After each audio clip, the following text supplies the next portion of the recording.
face. Hat! Offensively? Sorry? Did he raise it offensively? Was it accompanied by gestures? Gestures? I beg of you, Phoebe, do not force me to be more explicit.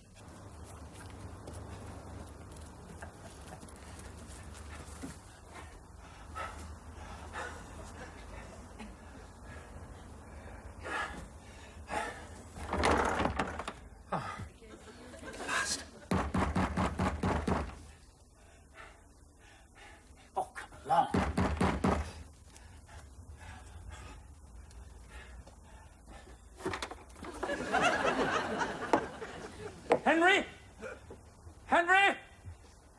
Are you there? Henry? Good Lord. They can't all still be in bed. They can. Right.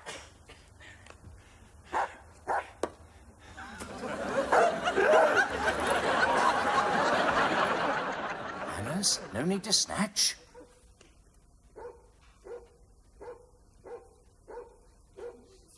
Try this for size.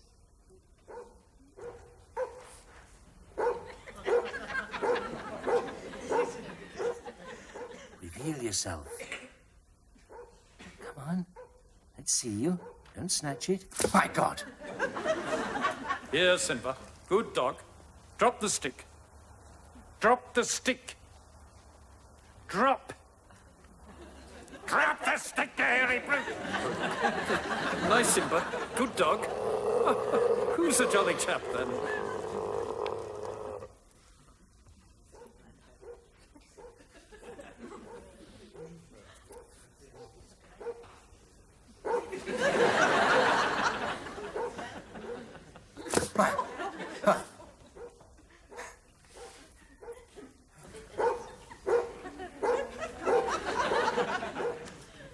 He's up early.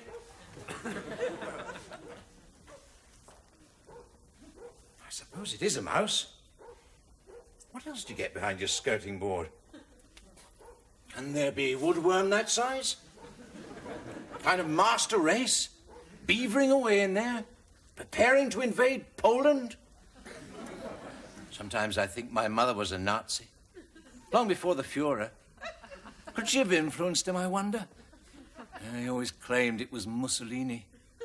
Still, he'd hardly admit his guru was a Mrs. Jessica Mann of the Laurels, Worthington Avenue.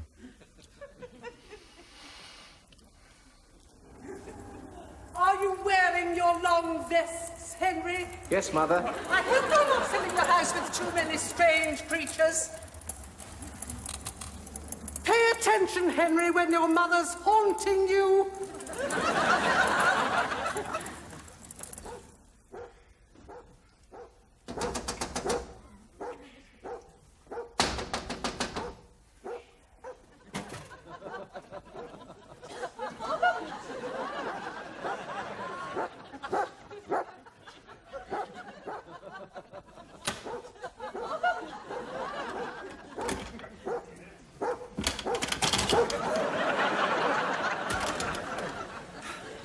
I couldn't get in. You certainly came in this time, I'll vouch for that.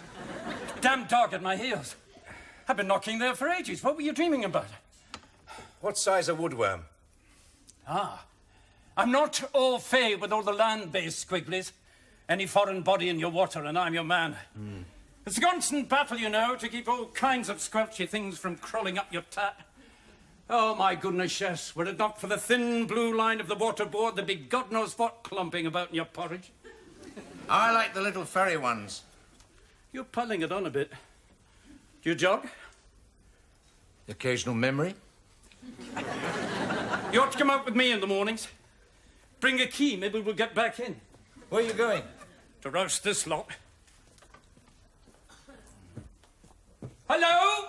Anybody alive in there? Let's have you then. Come along, you're under new management. I want to hear some movement in there.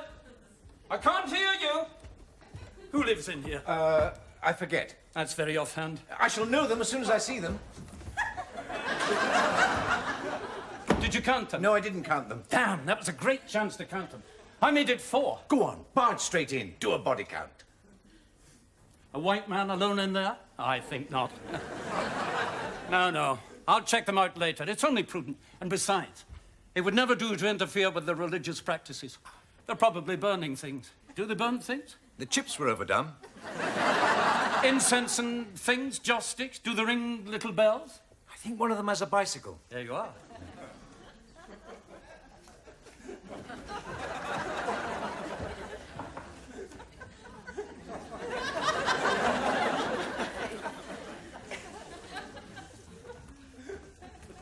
Just a minute.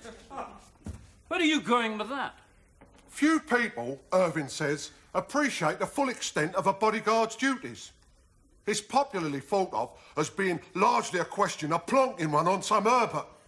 Whereas, in reality, it ranges widely, from head banging to laying out your dinky little breakfast tray. It's time he was up. What time does he rise? When he's taken an overdose, he likes to lie in for a bit. Did you hear that? Hear what? For someone who's always making notes about things, you're not very observant, are you? I'm more the speculative type. Myself now, I'm extremely observant. Ordway's eye, they used to call it. Nothing escapes Ordway's eye. I remember the late Duke of Gillingham. This would be the present Duke's father. The old man was having trouble with his public facilities. I think it was his binary return. Anyway, he'd been watching me one morning doing imaginative things with the Duchess, his primary system, when he said to me, "You there?" And this was a man who didn't speak to many people. Said damn occasionally when he missed a pheasant.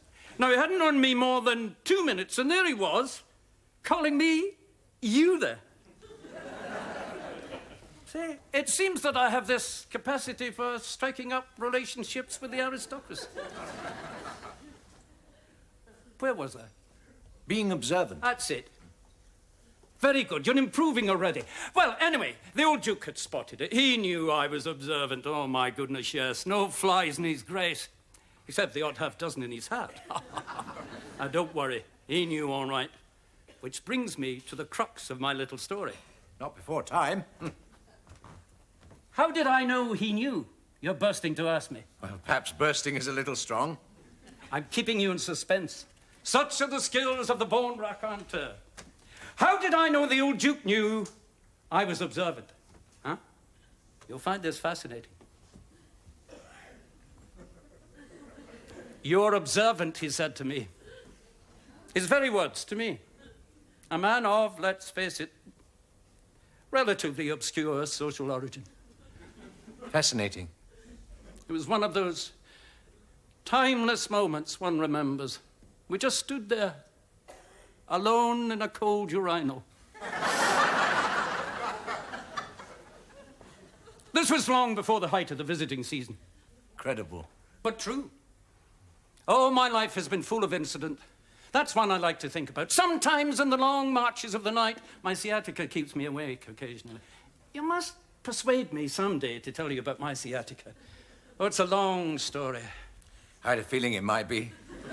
You'll be absorbed. I must have told it 100 times round waterboard fires, and still they used to clamour for more.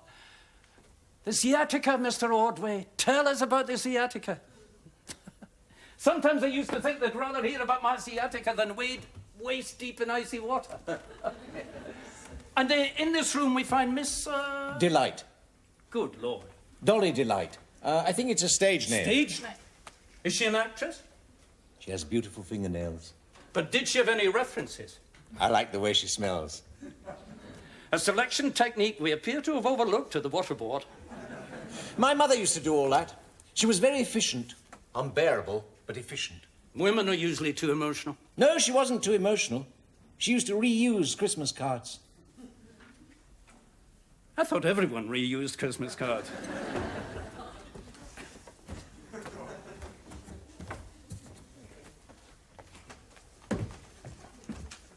Now, just a minute. Do you clean his shoes? Irving says, would I want to be the bodyguard of any little scruff who has crap all over his shoes? A bodyguard, Irving says, should take a pride in the body he's employed to guard. But is he out of bed? Yeah, I think he's out of bed. That is, I seem to recall he was standing in front of the wardrobe mirror wearing a lady's blouse. A lady's blouse? Highly underestimated, Irving says, is your lady's blouse. It's amazing what you can get out of a lady's blouse.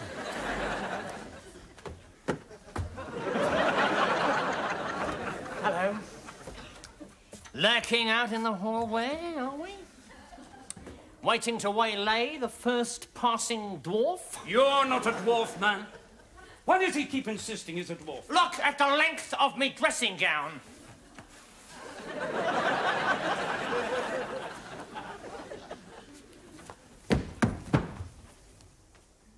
No legs. You see any legs? Well, that's practically a definition of your dwarf. Morning, Irving. Morning, lovely.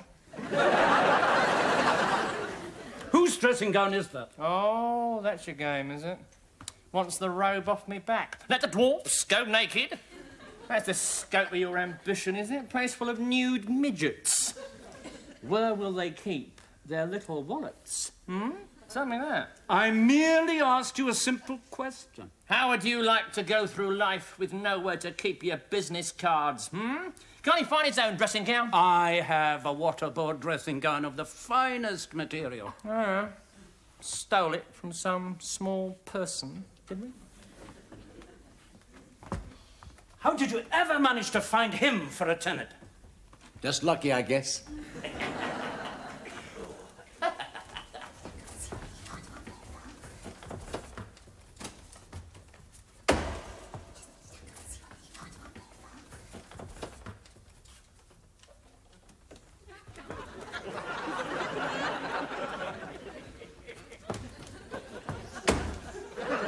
You saw that?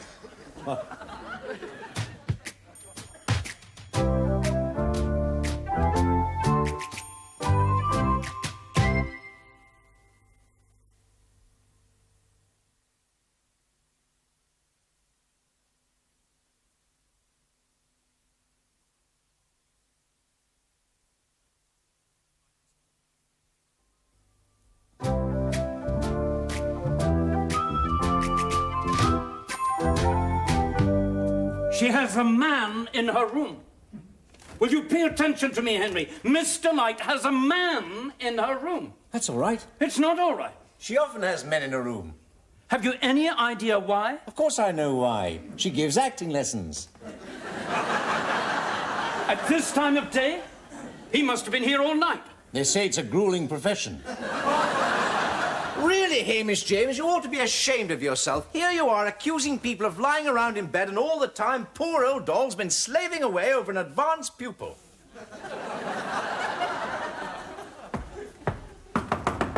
Miss Delight, I'd like a brief word with you out here.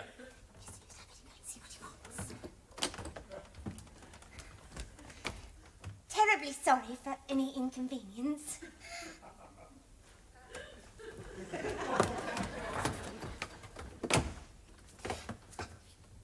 The window. Come with me. Come.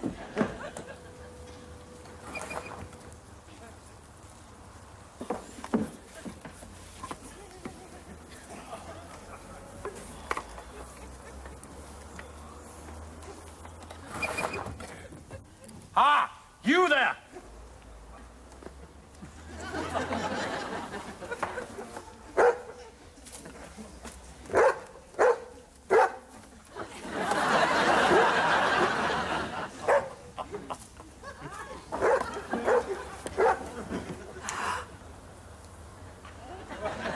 That's Mr. Pilbeam, to whom I'm greatly indebted for advice on insurance. You told them my name. Did you have to tell the whole world my name?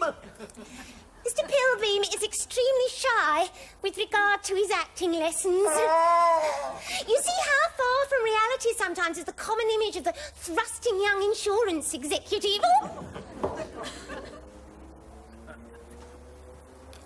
It was never like that when his mother was alive. How do we stand insurance-wise? Come along, Phoebe. Make Mummy proud. I shall catch him when he creeps downstairs. What for? Unlawful creeping downstairs? It's hardly a felony. He was attempting to leave by an upstairs window. Don't you find that behaviour suspicious? She told you, he's shy. An upstairs window? He's taking acting lessons. Maybe they're doing exits this week. Not always entirely razor sharp in your awareness of things around you, are you, Henry? No, it's probably best you leave everything to me. Leave yourself free to get on with that stuff. Important to you, is it, this stuff? Henry? When you bury your nose in that stuff, it's like talking to a dead person. I often do. Often do what?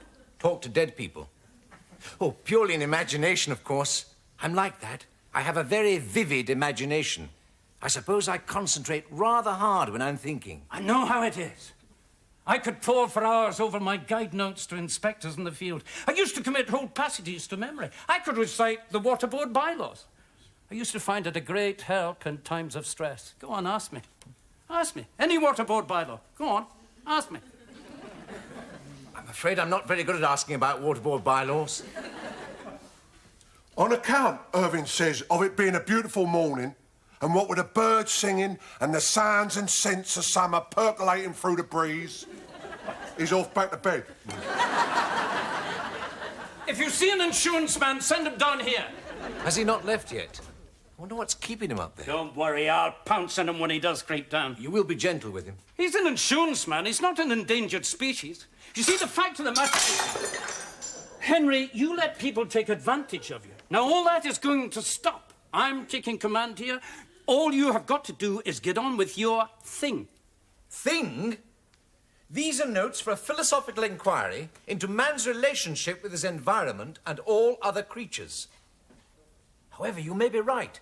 Thing is a much snappier working title. How long have you been working on this piece of work? Oh, let's see now. What's today? Saturday? No, Tuesday. Tuesday. Well, that's approximately, give or take a few days, 20 years. 20 years? I keep getting interrupted. Well, now you can get on with it. Thank you.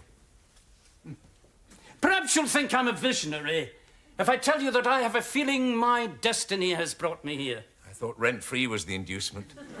Having only recently laid down the heavy responsibility of passing pure water for this entire catchment area, here I am, free. Could it be that I have been called to steer your life's work to completion? It's more of a hobby, really. Nonsense. You must aim at publication. We'll get you there. I shall be the quiet power behind the scenes. It will be my humble contribution to your genius. I think genius might be going a bit far. Would I, Ordway, dedicate my life to anything less? I hope you won't be too disappointed. You're a genius. Look at you, man. You have all the qualifications. You're vague, absent-minded, otherworldly, extremely weird. Damn it, I know one when I see one. And very well. I accept this sacred duty to guide you through to publication, to protect you from all distraction. And perhaps, at the end, you will include some small dedication to me. Oh, I will. To Hamish James Ordway, without whose strength of character and unceasing efforts, this work might never have seen completion. Yes, I like it. It's only fair. I shall be a modest footnote in the history of Western thought. I think a leather binding, don't you? We ought to insist on leather. I can see gold lettering for the spines. Incidentally, you do realize that I could handle many of the illustrations. I'm more than competent with the Instamatic.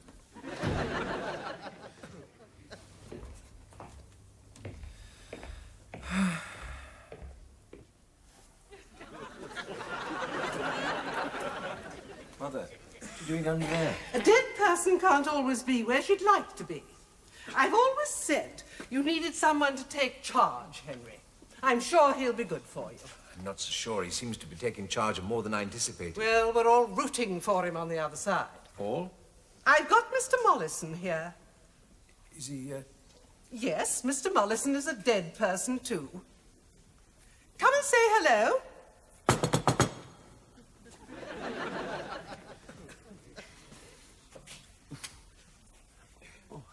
do. I said not to bother. I could have waited on the other side, but your mother insisted. She's very good at insisting. Mr. Mollison is helping me to locate your father. Not very successfully, I'm afraid.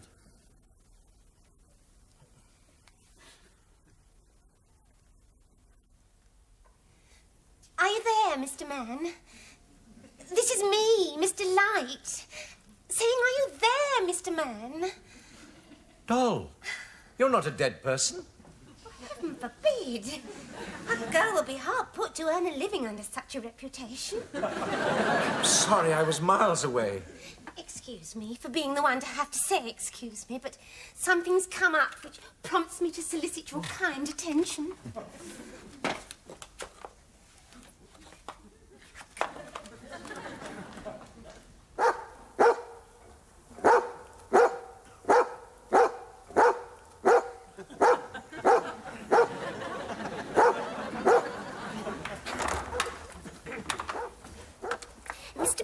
Was hurrying away on insurance business with the other gentleman following when... Simba? Yes, he can't stand anybody moving fast. He regards it as a challenge.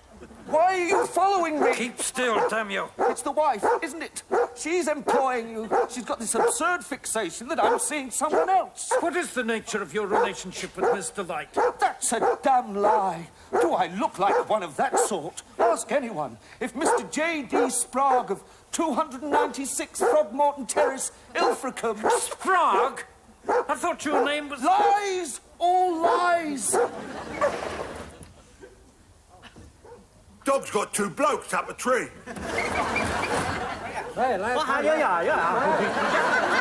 Please note, a tree. Now, your normal-size individuals accept as a divine right the advantage of a tree. Us dwarfs are expected to make do with some piddly little bush. Even a flowering shrub. I ask you, where's the drama in a flowering shrub? All in all, it's been a noisy morning. Oi! People are trying to kip up here! It's him, Ordway, demonstrating the benefits of rising early.